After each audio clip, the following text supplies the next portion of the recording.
Ah, Christmas. You're kind of like that co-worker I keep getting into silly arguments with, but at the same time I find myself a bit disappointed when I come in some mornings and find that they're not in. In that, I'm not really sure if I like you or not. On the one hand, it's stupidly overhyped with how it seems to start earlier and earlier every year, and how fucking long it hangs around after December 25th. The whole present-giving system is kind of pointless for anyone over the age of 20, since I know what I want, but I don't know what other people want. But above all, I just don't like the forced enjoyment of it all. It's pretty much the only holiday that you are forced to embrace. No one is going to think twice if you just don't go trick-or-treating on Halloween, or don't eat chocolate egg on Easter. But with Christmas, there is kind of an obligation. You have to eat turkey and put up a tree and whatever. On the other hand, there's so much Christmas-related stuff that I love. I love Christmas songs. I love almost all versions of A Christmas Carol, and there are at least 3 Christmas films I make a point to watch every year. Which brings me to the film we are going to look at today. Love Actually, which I have to admit I didn't actually know was a Christmas film the first time I watched it. Released in 2003, it's written and directed by Richard Curtis, who could be considered a bit of a national treasure, having created the iconic British character Mr. Bean and co-founded the charity Comic Relief. For me though, his track record is kind of a mixed bag. I enjoy Mr. Bean for the most part. In fact, Merry Christmas Mr. Bean is a personal favourite of mine. Blackadder is quite simply one of the greatest TV shows of all time. The Doctor Who episode Vincent and the Doctor is pretty good, and Warhorse was also pretty solid. On the other hand, there's quite a lot of other stuff he's done that's just full of the most feeble jokes and overly emotional moments that just don't feel earned to me. He seems to centre his writing around quick one-liners coupled with moments that are heavy on emotion. When it works, it's great, but that only seems to happen about half the time for me. Love Actually is the prime example of this style of writing from Curtis.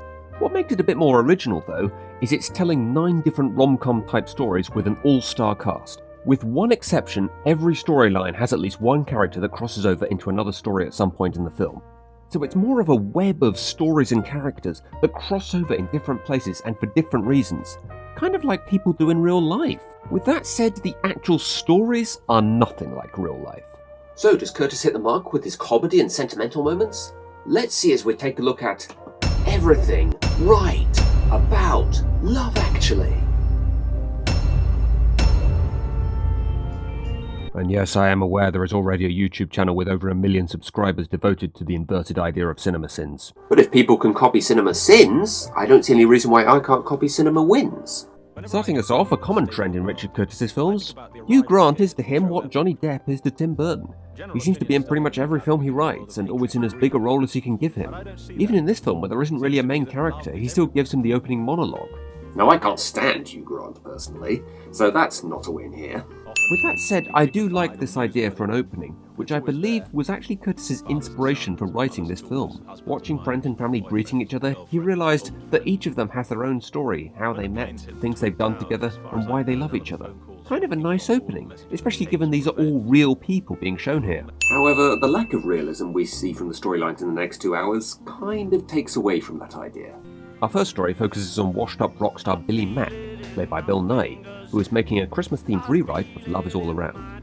This was quite a good bit of social commentary on the commercial side of Christmas, and how everyone tries to cash in on it by just making whatever crap they can think of Christmas-themed, in the hopes people will buy it, or in this case listen to it, purely on the basis of it being Christmas. There seems to be a serious lack of self-awareness here.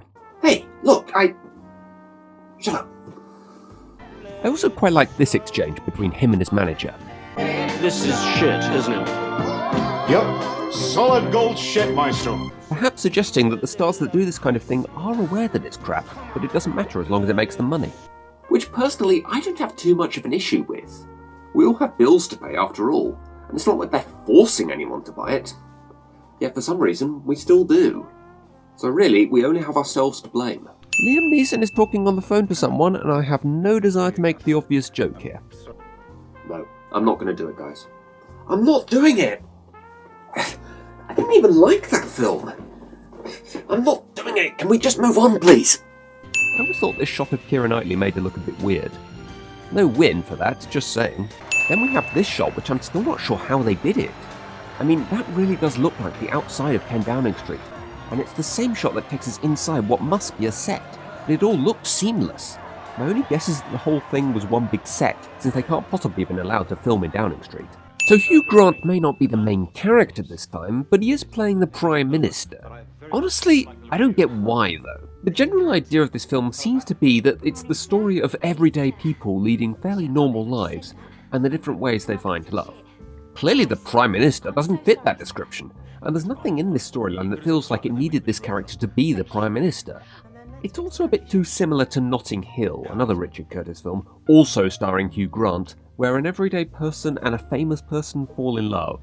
I guess maybe the idea is to try and show the Prime Minister is just like us when it comes to love, and maybe that would have worked if Grant's performance in any way convinced me that he was playing the leader of the country, but instead he just plays him as the hopeless romantic he always plays.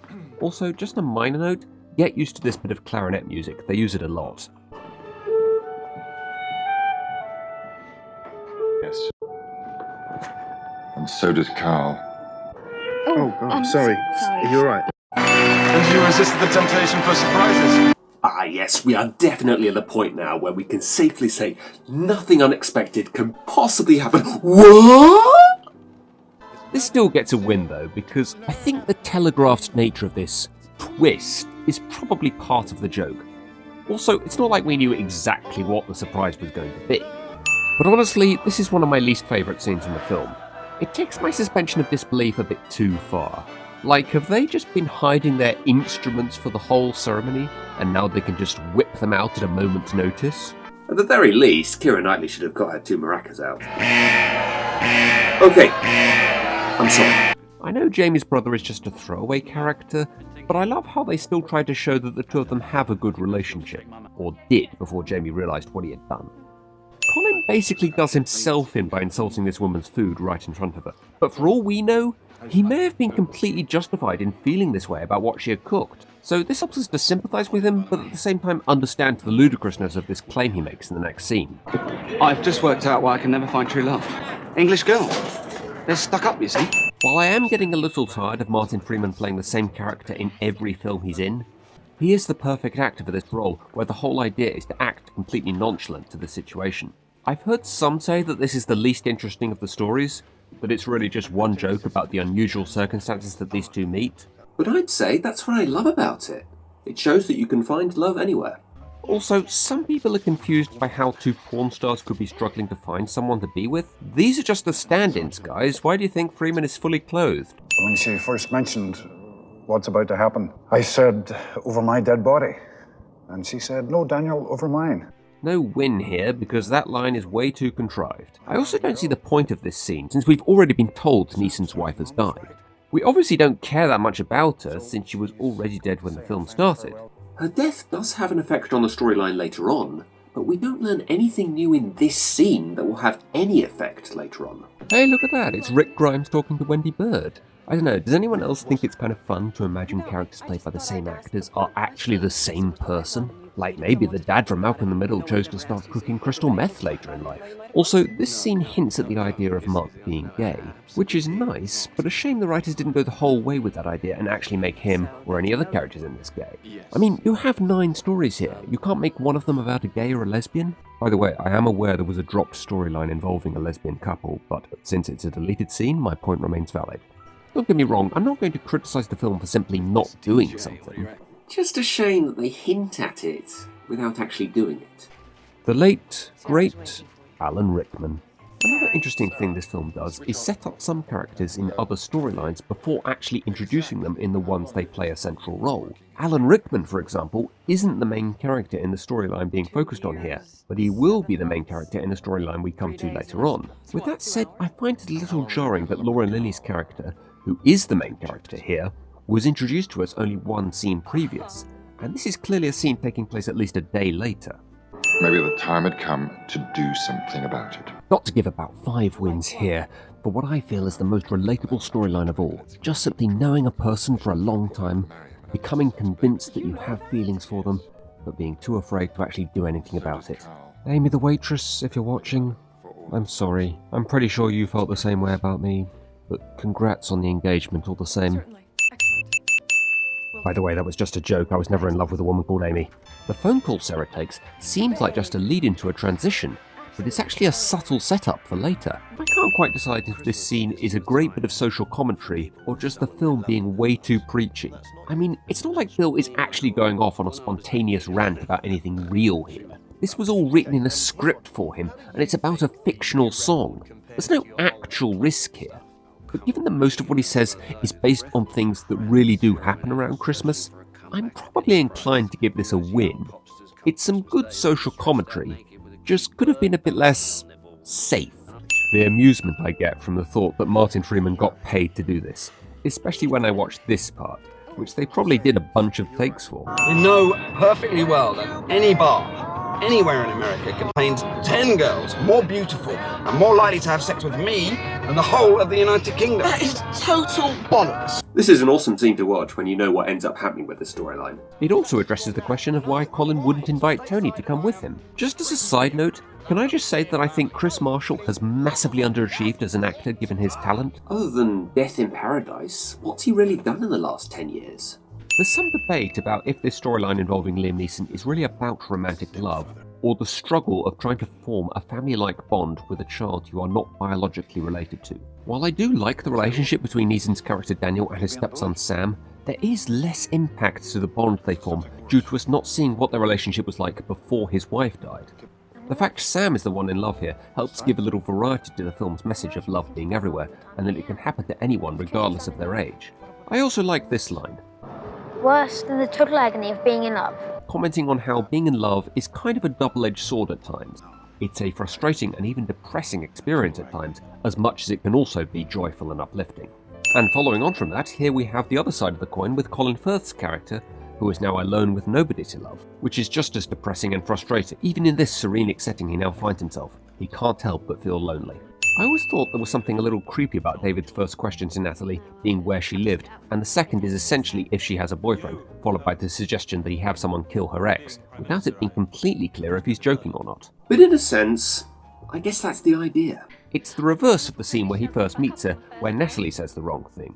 They both feel kind of uneasy around each other and question if they have said the wrong thing. So we're supposed to think that it might be the wrong thing in different circumstances and speaking to a different individual. The age-old parenting problem of your child having a problem you really can't help them with. The ultimate unlikely romance situation. Two people that can't even understand what the other is saying because they speak different languages. Not to mention trying to spark up a conversation while giving someone a lift. An awkward situation that I find very relatable. No win for this whole part with the US president, since I just don't feel like the film needed it. It feels a bit too much like some subtle bashing of the US government and making out ours is the one with the right ideas. It's just that they don't want to hear them. Why does a rom-com, and a Christmas one at that, need to get political on us? What did my brother do today? He stood up and fought for his country. And what did I do? I made a papier-mâché lobster head. Which, in its own small way, is just as important. In fact, from the perspective of your daughter, it's far more important. It doesn't matter how many people are affected by what you do. It's about what effect it has on those that it does. This whole scene, I mean, I think it just speaks for itself. I even love the fact that they don't do the whole record scratch cliche at the end. Part of me is kind of annoyed by this scene, since what Aurelia is doing here is so obviously pointless, as those pages are clearly unreadable now, and even if they were, they probably aren't worth jumping into freezing cold muddy water for. On the other hand, I guess that is the joke. It also plays into the unlikely romance element. They bond over something so completely pointless, much like trying to make conversation with someone that doesn't speak your language. And off you pie. No, thanks. Thank God. It would have broken my heart if he'd said yes. I remember thinking on first viewing that this was an odd thing to say after offering it to him, but what she says a few seconds later about wanting to be friends with him makes it clear that the pie was a peace offering, and the fact he declines it meant she had to find some other way to make peace with him. So she tries to pretend she actually wanted him to say no. Of course, it's possible she just didn't want the pie anymore, since she does comment on it being terrible. Some people have questioned what Mark was really planning to do with this footage of Juliet. To me, it's just his way of being able to see her whenever he wants. And yes, that is creepy, but forbidden love is kind of like that. He can't help it if he's in love with the wife of his best friend, and he knows that this isn't right, which is maybe why he just walks out awkwardly when she sees the footage. A lot of women in Juliet's situation probably would have been creeped out by this, but I feel like the fact that she wanted to be friends with him does justify her acceptance of it. It's not like the footage is of her getting undressed or focused in on her boobs. In fact, they are all of her face. Some might actually be flattered by it. The fact the girl Sam is in love with has the same name as his late mother, suggesting that maybe he's just trying to fill the void left by her. The sudden reality check of Jamie crashing his car after an emotional goodbye, which is even foreshadowed by her comment on his driving.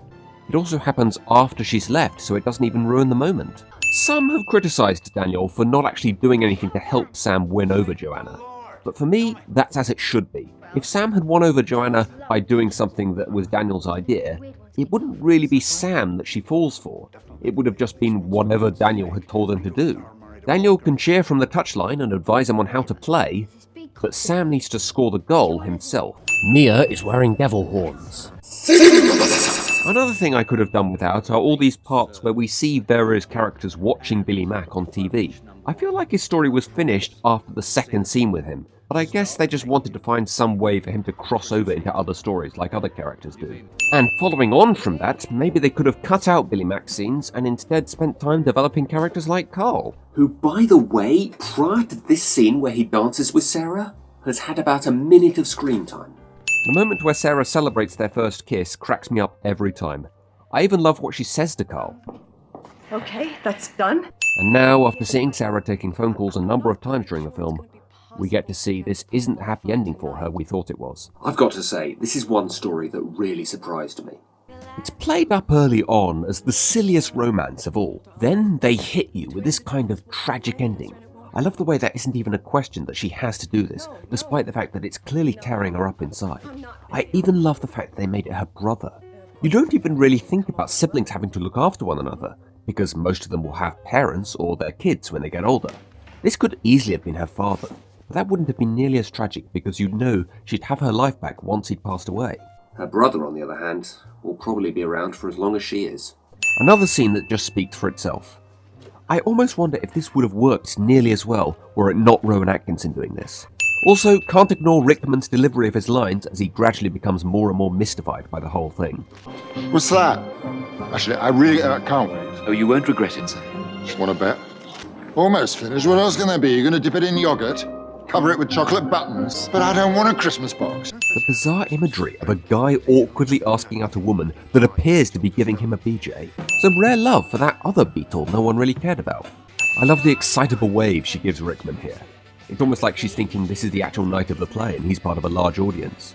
The obvious pointlessness of the phrase Jamie was learning here. Chris Marshall's delivery of this line.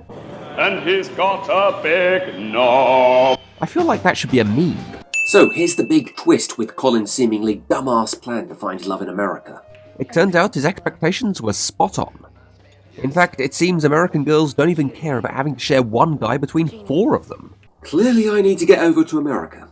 With that said, something about this storyline always felt a bit unfinished to me. I kept expecting some sort of aha moment, like the girls went on some kind of practical joke or sting operation. I even wondered for a minute if this was just the old cliche that it was all a dream. I don't know, maybe it's the fact that it gets wrapped up 40 minutes before the end of the film. I just expected a little more. Still, at least the scene ends on Wherever You Will Go. I don't care what anyone else says. I love this song unironically. Bit of trivia for you, Chris Marshall refused payment for the day they filmed this. Isn't that nice? I have to wonder if Karen hadn't snooped earlier and therefore had no idea he'd bought a necklace that day, would she have been disappointed by the gift he actually did give her? The fact she listened to the CD when she goes upstairs certainly suggests that she wouldn't have been. She just knows that this means he gave the necklace to Mia. See, this is why you shouldn't snoop, people. In all seriousness though, this scene was genuinely painful to watch. And I think her attempts to put on a brave face when she goes back downstairs actually make it worse. Here's another scene I could have done without. Their story was basically wrapped up when John plucks up the courage to ask her out. It's not like this storyline even had anything to it beyond just the joke of the bizarre way they meet and get to know each other, which I was fine with, by the way. But once we're done with that, there's nothing interesting about this story. Not to mention it's the most cliched awkward kiss at the door you've ever seen, right down to the guy celebrating after she goes inside. Nothing really to say about this scene. I just love the line delivery from the 3 kids here. I hate Uncle Jamie. I hate Uncle Jamie. I hate Uncle Jamie. This story with Sarah and Carl was pretty sad, but I like that they have this brief scene of her brother hugging her to show it's not all bad for her. A lot of people take issue with this scene as well. Again, it's another case of an act of love seeming creepy to some and charming to others. I think the main thing to keep in mind here is Juliet was keen for Mark to like her, and he makes it clear he isn't asking her to leave Peter for him with the joke about who he hopes to be going out with by next year. Some point out the hypocrisy of him saying, "At Christmas you tell the truth," when the first thing he does is ask her to lie to her husband. Firstly, that was just a white lie to ensure he doesn't come downstairs himself and wonder what's going on. Maybe he hates carol singers and Mark happened to know that. Second, what he means by that is, Christmas is a time when you should try and open up to people a little more emotionally and properly express what you really mean to them. That's really all Mark wanted. He knew he couldn't be with her, he knew he had to move on, and he knew Peter wouldn't understand. He just wanted her to know and properly understand. He may not even have minded if she had been creeped out by him. As long as she knew, that was really all that mattered. One thing I've always wondered though, what would he have done if Peter had answered the door? The only slightly odd thing to me is Juliet kissing him on the lips. What's that supposed to indicate? Did she secretly have feelings for him this whole time? Or was that just her way of thanking him? Because that seems a bit much just to say thank you. Another suggestion of a character being gay without them actually flat out saying it. Still, this was at least the closest we got. But even if Billy is supposed to be gay, it's clear from this scene he isn't openly gay. Like I said before, it's nice to at least have something. Just a shame they didn't go the whole way. Aha, so David asking where she lived earlier wasn't just an awkward attempt to get to know her. It was some important information for later. Given that David starts out at house number 1 and Natalie ends up living at house number 102, I think we could have done with seeing him check more than 3 other houses. It's not even clear how long this takes him, since they arrive at night and when they find her house it's apparently still early enough for the kids to be heading out to a school play. I guess they couldn't think of any other gags for the Prime Minister checking random houses. But a better indication of how long it took him would have been nice. This kid's face the whole time these two are talking, and then the sudden way he interrupts them. It just works perfectly for me. I even love the way he struggles to get out of the car. Jamie's reaction to having to be a gentleman. Karen's story has a similar bittersweet ending to Sarah's, in that she may have lost the love of her life, but she does still have a brother. Honestly guys, if you have siblings, don't ever forget about them or take them for granted. I'm not sure what I'd do without my younger sister sometimes. I even love the way he acknowledges Karen's 2 kids and introduces his bodyguard to her. As unrealistic as it is for her to just happen to run into him backstage, the dialogue in this scene feels so real. Random trivia guys, the actress playing Joanna also voiced Marceline in Adventure Time, and the actor playing Sam would later play Paul McCartney in Nowhere Boy. So it's kind of weird that neither of them are playing guitar here. Clearly Sam feels he's failed when Joanna starts pointing at other people in the audience.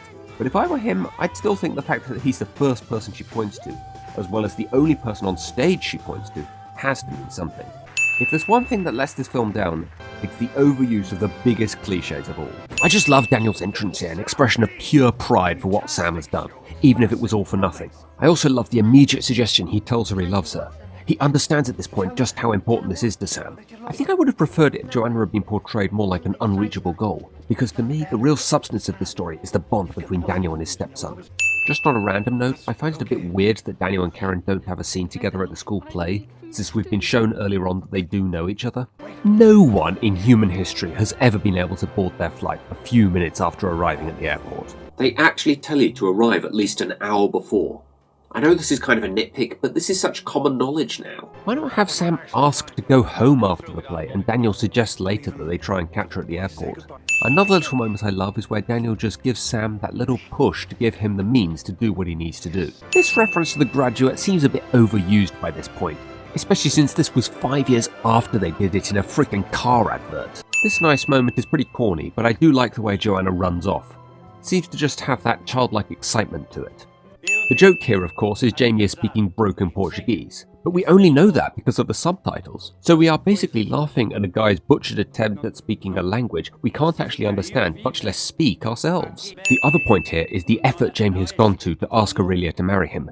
Learning the language as best he can, travelling here on Christmas Eve, and not really caring how many people are hearing him butcher their language. I also just love her sister's line here. Oh, pelo amor de Deus! Diz que sim, minha parvalhona! In fact, I just love Aurelia's whole family. They have never met Jamie before, but they just completely embraced the idea of him marrying her. I don't really care that Boogie Nights did it first. God Only Knows by the Beach Boys is a fucking awesome song, and it fits the epilogue perfectly. There isn't really much to say about the epilogue, as there is no new information here other than the porn stand-ins are now engaged and Colin brought a girl back from America for Tony. So it's nice he doesn't miss out, despite originally thinking Colin's plan was delusional. There is a nice vibe of these characters' lives still going on about the ending, and the film even ends the same way it began. So the win to no-win total is 63-14, and the reward shall be that lovely warm feeling you get at Christmas.